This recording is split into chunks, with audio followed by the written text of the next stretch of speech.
Bukan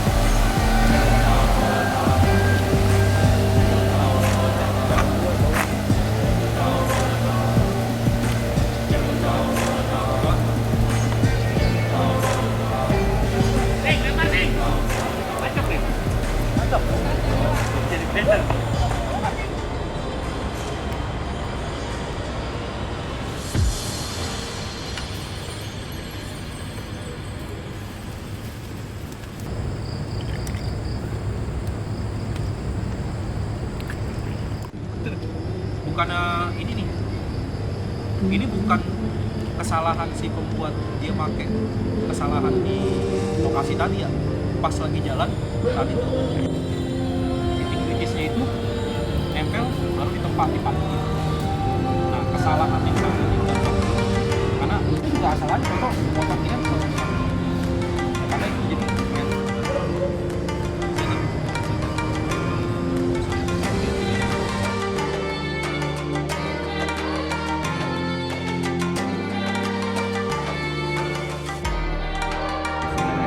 warahmatullahi wabarakatuh.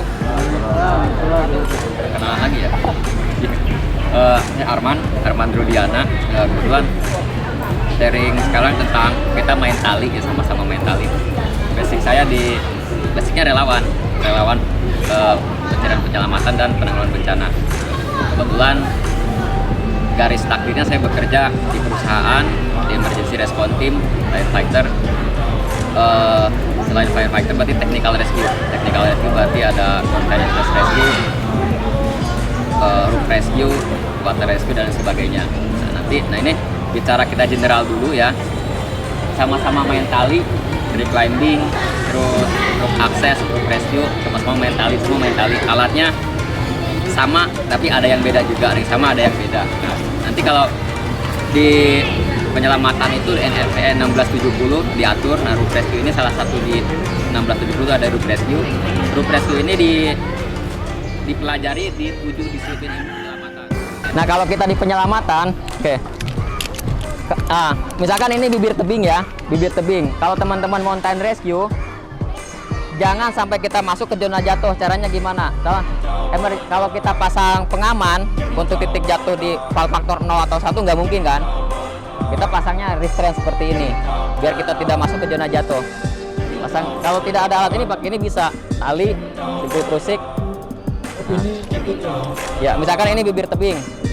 Nah, jangan sampai kita masuk ke zona jatuh. Saat kita lowering atau lifting, tandu naik, misalkan kita bantu tandu.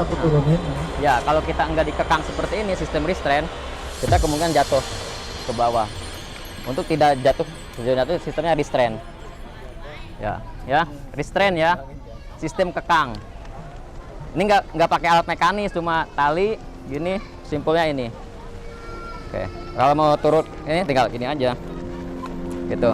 Maksudnya space kita 1 meter ke zona jatuh, bibir tebingnya itu. Ini kita sini, atau bisa kalau maju dikit lagi. Nah, ya, kalau kita tidak ada pengaman, masuk. Prusik standar ya.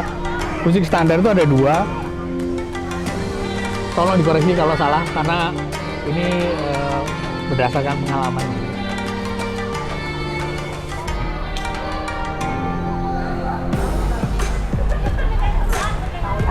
Ini biasa prusik seperti ini. Biasanya saya pasang 2 atau 3 prusik. Ini sebenarnya kita juga bisa naik mempergunakan simpul seperti ini. Contohnya naik, kita tarik. Ini dipasang di harness sama di kaki 1, sama di untuk body. Jadi metode prusik ini yang pertama.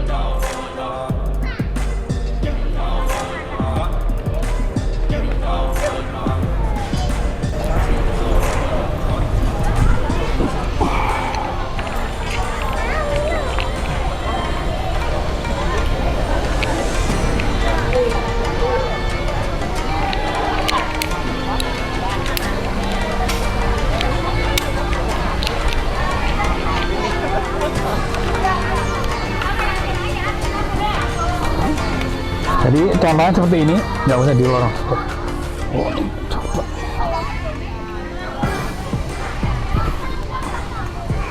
Oke.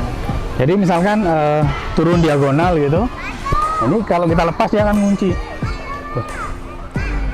Nah, ini biasanya kalau posisi diagonal ini kebetulan karena terbalik ya, ini karena mempergunakan apa namanya tali yang di atas, jadi ini vertikal, jadi semacam pule biasa, dia ngunci. Nah, ini untuk model flying fox, jadi semacam flying fox, kita pasangin pulsik begini di posisi apa namanya pulenya, jadi kita jalan tuh berdampingan, jadi ngerem, jadi nggak, kalau flying fox kan bablas gitu kan. Nah, kalau mempergunakan kunci pulsik itu bisa kita atur, jadi jalannya pelan-pelan aja gitu, karena kita sendirian. Oke, jadi kan mungkin arboris itu lebih ke menilai pohon atau asesmen pohon yang bisa dipanjat atau tidak, menilai si pohon itu masih bisa berdiri atau tidak. Karena ketika misalnya kita sudah menilai, lalu kita bisa menilai pohon itu adalah dangerous atau berbahaya, itu bisa kita tebang. Contohnya, jadi kan pohon itu banyak bagiannya, ada akar, batang, dahan, sama daun. Nah, nggak bisa kita menilai satu pohon itu sakit lalu ditebang, tapi kita bisa lihat ini pohon nggak sepenuhnya sakit tapi masih bisa berdiri. Contoh, kalau misalnya pohon itu sudah banyak growongnya, atau growong itu lubang karena hama, nah itu mungkin bisa ditebang, karena lambat laun si growong itu akan menyebar dan akhirnya bikin pohon itu tumbang sendiri. Nah, yang dilakukan arboris adalah mencegah hal tersebut. Jadi sebelum dia jatuh dan menimpa bangunan atau orang, itu sudah ditebang duluan sama arboris. Nah, terus contohnya itu kita punya form sebelum pemanjatan, kita harus mengisi form. Formnya itu tentang asesmen pohon itu tuh. Nah, misalnya contoh, ini pohon diameternya berapa? Misal ini pohon jenis meranti. Nah, si meranti ini ketika umur segini biasanya diameternya berapa? Setelah diameter tinggi, lalu setelah itu kesehatan setiap bagian, akar, batang, daun, dahan. Nah, selanjutnya adalah kemiringan si pohon. Kalau misalnya lurus, dia aman untuk dipanjat.